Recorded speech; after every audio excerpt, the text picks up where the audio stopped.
Hey, my name is Wayman Daniels. I'm the CEO of Open Mic Communications.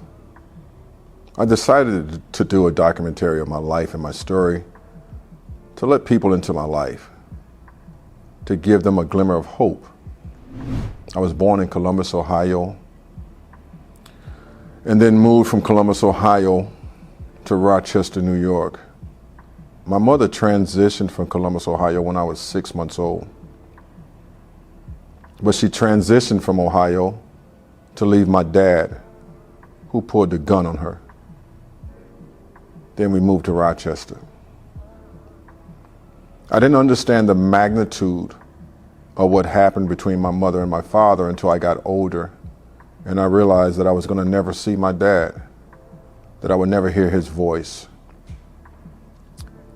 that I was going to never play with my dad, never see him come home because of the decision he made to pull a gun on my mother, dealing with domestic violence. I was just a kid. And so when I think about the pain of a young man, that young man was me. Always wanted to hear a voice that was never going to be a part of my life. That caused me to have antisocial behaviors. I would act out in school, act out with my moms and rebel against her because I felt like my father abandoned me and left me and didn't want me. Remember, I was just a child, so my cognitive thinking was not as like what it is today. As a child, you don't understand that she left for reasons. As a child, you think that he didn't want you. Well, I dealt with that for many years, of wanting my father to knock on that door, and he was never going to do it. I would ask my mother why he pulled the gun on her, and she would never tell me. Until this day, I still don't know the reason why. So as I was growing up as a child, I began to be bad in school, act out in school to get back at her because she hurt me, but I didn't know how to express it. So I went to school to have fun, to escape the pain of not having a father in my life. I didn't go to school to have or to learn. I went to school to have fun. My mother was a single parent. I cried many of nights wishing my dad would come get me. I would sit in my room as a child, wishing that one day he would knock on the door and say, "Hey son, I'm here." Well, that knock on the door never came, because at the age of 13, my father was shot and killed. But I still believed after his death that he would knock on my door.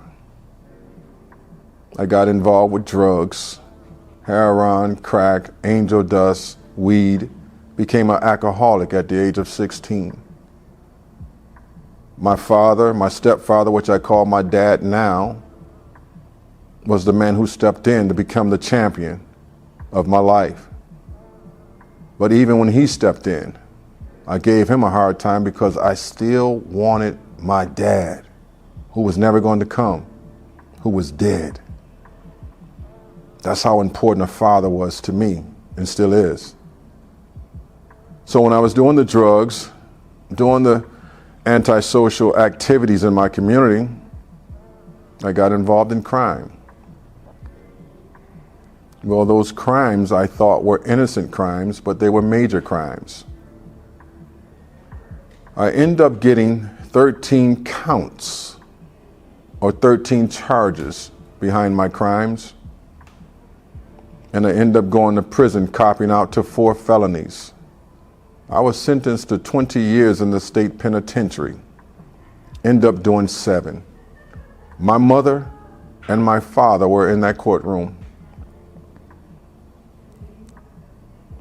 When I look back and I saw the look on my mother's face when the judge said he sentenced me to 20 years,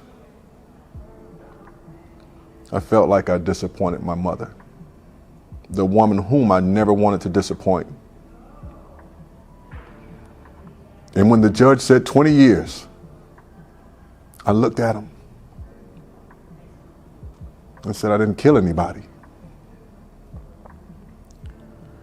I went upstairs to my cell and I cried. I'm crying now because I hurt someone that I loved and I still love. And I never wanted to hurt that woman before in my life, not to that magnitude. I went to my cell and I cried, and then when they sent me to Elmira State Penitentiary and I walked down the galley and I looked up 4 tiers, which is 4 stories high. And I said, Wayman, how did you get here?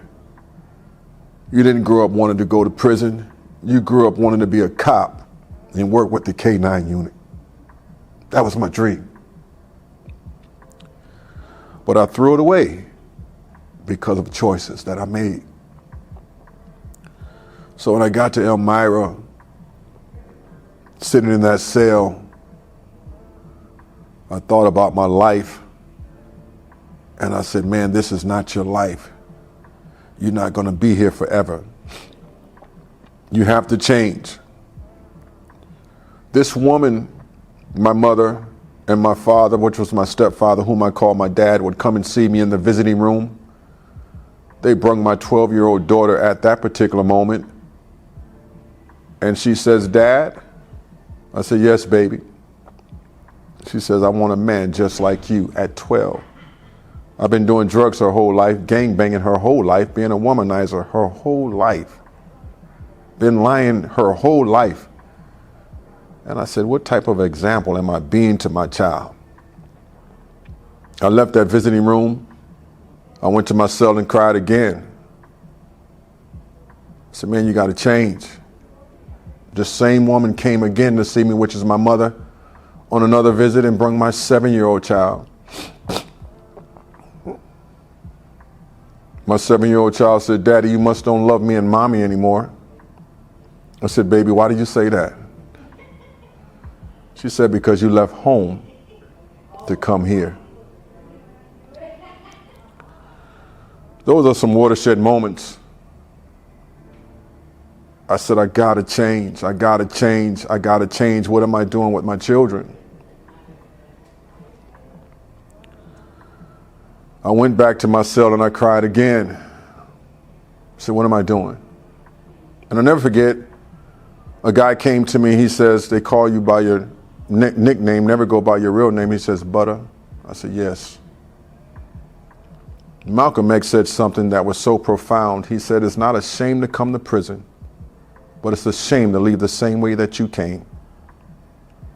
Change your life. Change your narrative. Be that man that you know that you can be. Now, this person that gave me those encouraging words had life, was never getting out of prison.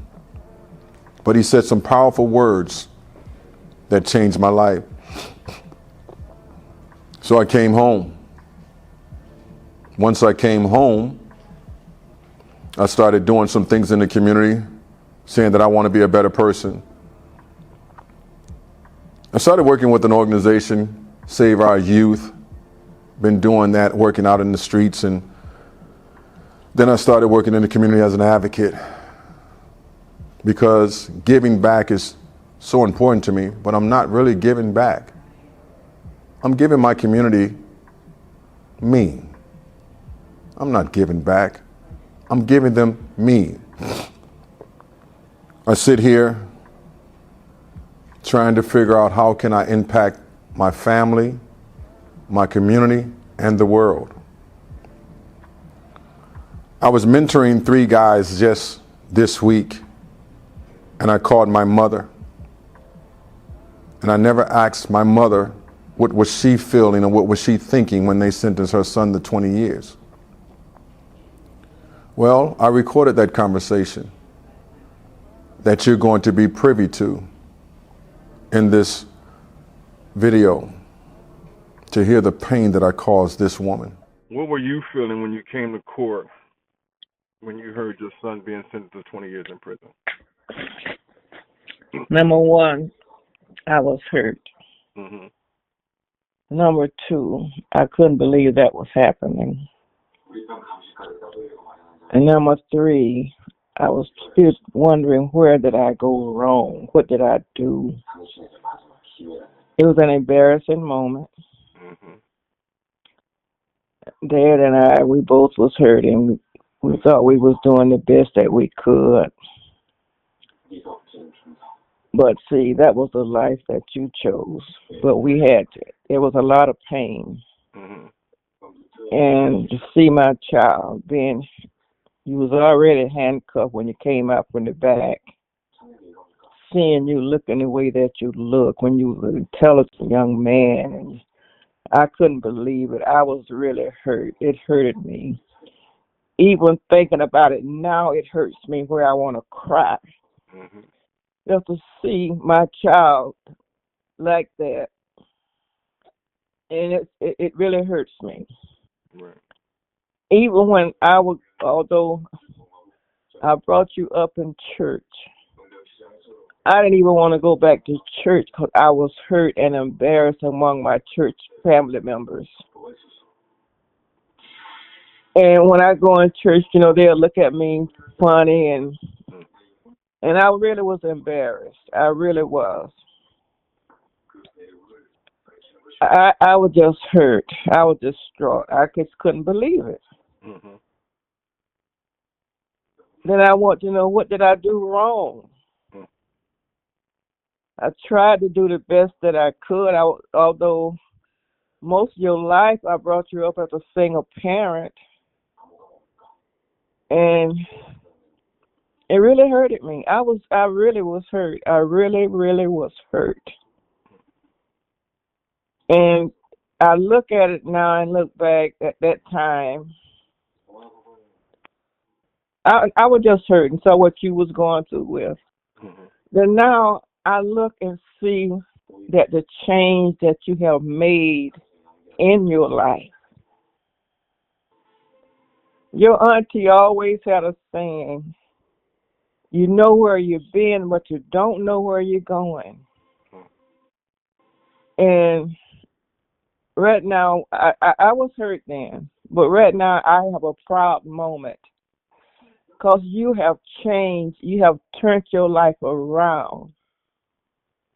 You have become that young man that I have prayed and asked God to turn you around and be that young man. And now this is the moment where I can say I am really, really proud of you. Because back then, I was hurt. I was embarrassed. Right. And I cried a lot of days and a lot of nights. But I just thank God where he has brought you from. And there's nothing out there in that world but destruction and death. But see, God had his hands on you because, see, number one, you had a praying family. And I think that's what strengthened me too, the prayers of the family praying for you and praying for me. But I was a hurt mom. I really was hurt. And the things that you went through when you was going through, because like I told them when you were going through that ordeal, I said, that is not my son. But I thank God he changed you and made you into the man that you are now. And that you are willing to help the young men, to show them the way, to teach them the right way. There's nothing out there. It's nothing out there. Young men, hold your head up. Love your parents. Whether your mother's a single mother, or either way you have a mom and a dad. Once they're gone, you won't have them anymore. Sure, whatever face, whatever you're looking at now, just turn your life around. If you're in school, focus on your school. Focus on your books. I cried when I heard it. She cried telling that story. The young men that heard the story even cried, saying that we have to change. I was living my life for other people. I was wearing a mask for other people, being tough and hard. I'm wearing this shiesty. It's a metaphor. A lot of our children are wearing shiesties today. But the shiesty, again, is a metaphor. A lot of us are wearing masks, but not this shiesty in life. And wearing this shiesty, you see fear, you see anger, you see disappointment. You see, I don't have any worth or value. The shiesty is what I want everyone to see. I don't want them to see that I love and that I'm vulnerable, that I need help. But I'm always putting up this persona of being tough and hard. But this shiesty that I'm showing everyone else can be education. I'm hiding behind education. I'm hiding behind money. I'm hiding behind being a womanizer. I'm hiding behind having so many things in my life. The shiesty can also represent living in a gated community because I'm trying to impress people that are not even paying me any attention. This shiesty. It looks crazy that I'm wearing this physical mask, but what about the other mask that we are wearing? I mean, this mask that I take off this shiesty now, and I'm still wearing a mask. That mask of being alone. That mask of not being a good husband, a good son, a good father, a good wife, a good mother. That shiesty that I'm showing everybody because I don't want them to see that I need help in being a father, being a mother, being a son, being a daughter. I cry at night in my room because I'm trying to become what someone else wants me to be and not becoming who I know I can be. But on the other side of this shiesty that no one sees is a person that loves, a person that's vulnerable, a person who wants to succeed but don't know how, a person who wants to be a great mother, a great father, a great son, a great daughter, a great uncle. But I can't let you see that because I've been damaged, I've been hurt, I've been disappointed by others. So I become what they want, and I dumb down and I numb myself because I don't want my emotions to lead me. I become callous. Well, I took off my shiesty a long time ago. That's what caused me to go to prison. That's what caused me to use drugs. That's what caused me to become a womanizer. That's what caused me to be a gangbanger, because I was wearing a shiesty for other people. And you know what? Last year, I went to the LPGA golf tournament up in Jersey. Saw all the top-notch golfers in the country, in the world, walking on that resort, walking by people. And what got me the most, that they didn't even speak to me, acknowledge me as a human being. That bothered me. How many times we see people in our everyday lives and we don't even give them the common courtesy to speak to them and say hi. I gave you part of my story in the beginning, but see, you don't know the rest of my story. I was wearing a shiesty the whole time in my community. People didn't know that it was causing me to want to commit suicide because I thought no one loved me. So I went to a particular bridge in the city of Rochester, New York, and was about to jump over that bridge and take my life. I called my son's mother and I said, I'm about to commit suicide. I'm tired. I'm tired of trying. I'm tired of struggling. I'm tired of fighting. I'm tired of trying to be a father because I don't know how to be a father. I'm tired of trying to even be a son. I'm tired of even trying to find a job and trying to make money to take care of my family. This is what I'm telling my son's mother. My son's mother says, before you kill yourself, call a suicide hotline. Promise me you'll do that. I asked her and I said to her, why should I call them? She says, please do it for me. Unbeknownst to me, that they were tracking the phone call. My son's mother saved my life. I went to the psychiatric ward. and I talked to them people, and they helped me. That's why I'm here today. That was over 20 years ago, and I thank her for that till this day, because she did something for me that no one else would ever do. The golf tournament, they wouldn't even acknowledge me as a human being. They didn't even see me as a human being. I don't care how much money I have. I don't care what type of car I might drive. They didn't even see me. But she saw me, and she spoke love into me. And that love she sparked into my life over 20 years ago helped me become the man that I am today. So I stopped wearing those shiesties of bitterness, rage, and anger, womanizer, manipulator, and I started walking in my authentic self. Well, Wayman, authentic self, what does that look like? That I can be me regardless of my surroundings, my environment. And I promised myself, after leaving that golf tournament, that the world is going to see me. How are they going to see you, you might be asking? They're going to see me because I'm going to always love. I'm going to always smile. I'm going to always greet you despite what the world or the system may be saying, despite the circumstances, because I am love. I am great. Muhammad Ali said it so profoundly. I float like a butterfly. I sting like a bee.